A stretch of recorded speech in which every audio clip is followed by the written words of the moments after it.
శ్రీ గురుభ్యో నమ. శ్రీరామ రామ రామేతి రమే రామే మనోరమే సహస్రనామ తత్తుల్యం రామ రామ వరామి. పూజ్యాయ రాఘవేంద్రాయ సత్యధర్మవ్రతాయ చ భజతాం కల్పవృక్షాయ నమతాం కామధేనవే. శ్రీసాంగ్రి సేవకం నిత్యం భూసురాద్దకులోద్భవం వాసమాదిశిలాక్షేత్రం శేషదాసం గురుం భజే.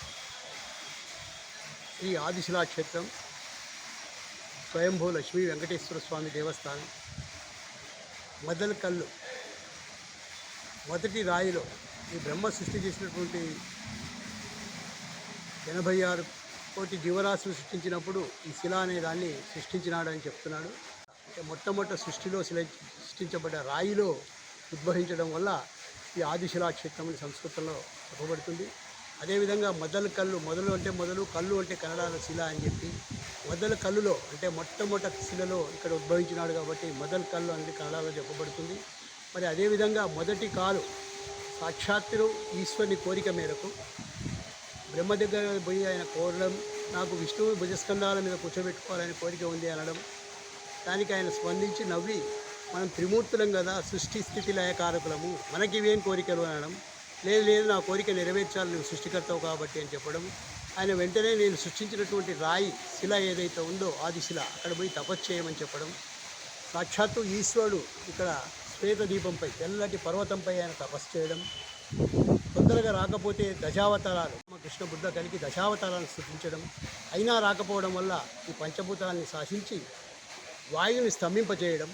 ఎప్పుడైతే వాయుని స్తంభింపజేస్తాడో సాక్షాత్తు శ్రీనివాసుడి రూపంలో, వెంకటేశ్వర స్వామి తిమ్మప్ప రూపంలో ఆయన మొదటి కాలు ఇక్కడ ఒక పర్వతం దేవరగట్టుపై ఆయన మోపడం జరుగుతుంది. కాబట్టి మొదటి కాలు అని కూడా చెప్తారు.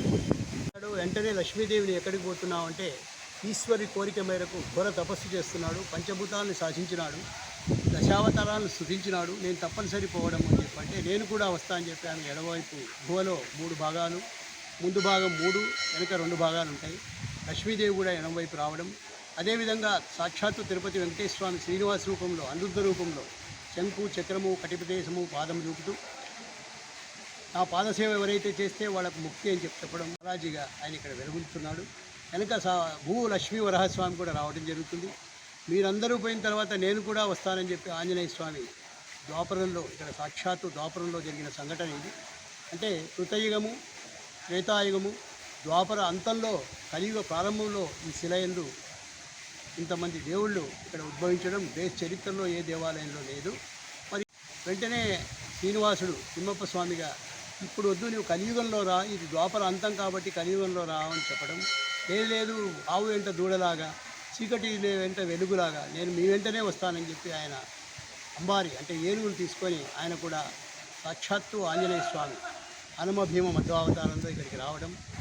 ఇంతమంది ఉద్భవించింది దేశ చరిత్రలో లేదని చెప్పడంలో ఎలాంటి సందేశం లేదు. ఈరోజు అనంత పద్మనాభ వ్రతం.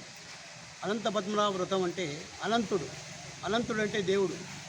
ఎక్కడ ఇక్కడ చెట్టులో పుట్టలో ఎక్కడ కావాలంటే ఆ భగవంతుడు ఉన్నాడని నిదర్శనంగా ఈ అనంత పద్మనాభ వ్రతాన్ని ప్రతి సంవత్సరం కూడా చేయడం జరుగుతుంది.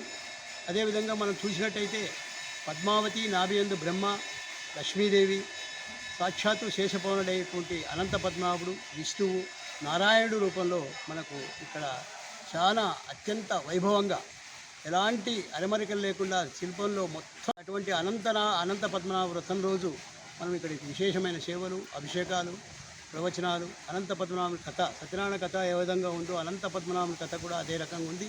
ఎవరైతే అనంతుని ధ్యానిస్తారో వాళ్ళకి అన్నీ కూడా మంచి కార్యాలు జరుగుతాయని, సస్యశ్యామలంగా ఇల్లు ఉంటుందని, దేశము సుభిక్షంగా ఉంటుందని చెప్పడంలో ఎలాంటి సందేహం లేదు. మరి ఇలాంటి అనంత పద్మనాభ వ్రతం కూడా ఇక్కడ చేస్తున్నాం ఈరోజు.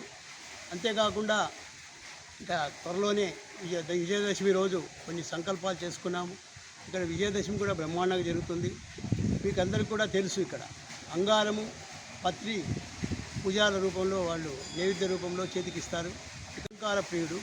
మరి పత్రి అంటే శమీవృక్షము, అంటే శమీవృక్షంతో తీసుకున్నటువంటి పత్రి శక్తి రూపమని, ఈశ్వరుడని ఎక్కడ లేని విధంగా ఇక్కడ సాంప్రదాయం ఎన్నెన్నో గొప్ప గొప్ప సాంప్రదాయాలు ఉన్నాయి.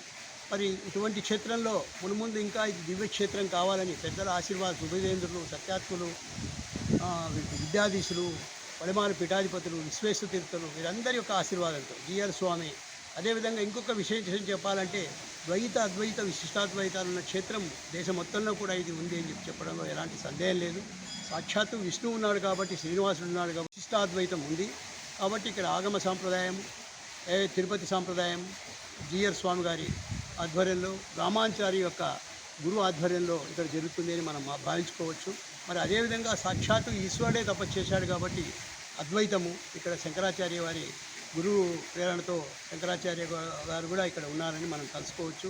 మరి ఎప్పుడైతే కలియుగంలో కాకుండా ద్వాపరంలోనే నేను వస్తానని చెప్పి ఆంజనేయ స్వామి అంబారి ఏనుగుని తీసుకొని రావటం వల్ల హనుమ భీమ మధ్వావతారం అంటే ఇక్కడ ద్వైత క్షేత్రం కూడా ఉంది. కాబట్టి ఒక క్షేత్రంలో అద్వైత విశిష్టాద్వైతాలు గురువులు త్రిమూర్తి క్షేత్రంలో ఇది భాగంగా చెప్పవచ్చు. కాబట్టి ఇటువంటి గొప్ప క్షేత్రంలో ఈసారి బ్రహ్మోత్సవాలు చాలా ఘనంగా జరపాలని, అదేవిధంగా ఇక్కడ ఎప్పుడూ లేని విధంగా ఈ శిలయందు పైభాగమున మీకు కనపడుతుంది. ఈ శిలయందు పైభాగమున గోపుర కుంభాభిషేకం చేయాలని చెప్పి ఆఫీసర్లందరూ కూడా కలెక్టర్ ద్వారా, కమిషనర్ ద్వారా ఆదేశాలు మాకు రావటం జరిగింది. తప్పకుండా ఇక్కడ ఈ సంవత్సరం కుంభాభిషేకం చేయాలని ఒక సంకల్పంతో ఉన్నాము.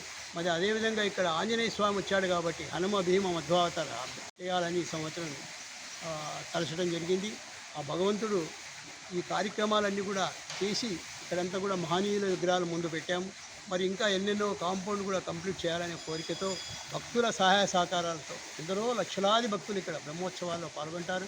వారి మనోవంచ తిమ్మప్ప తిమ్మప్ప తిమ్మప్ప అని అంటే కత్తి డాబు అది ఖడ్గం తీసుకొని ప్రతిరోజు వేటకు వెళ్ళేవాడని, వేట నుండి వచ్చిన తర్వాత లక్ష్మీదేవికి అనుమానంతో నీవు జగత్ప్రభు కనురెప్పతో నీవు శాసించే మహానుభావుడవు, నీకు ఈ వేట ఏమి సంబంధం అని చెప్పి అడగడం, లేదు కామక్రోధలోనికి వెలుతురును చూపించడానికి నేను వేటకు పోతున్నా అని చెప్పడము. అదేవిధంగా ప్రతిరోజు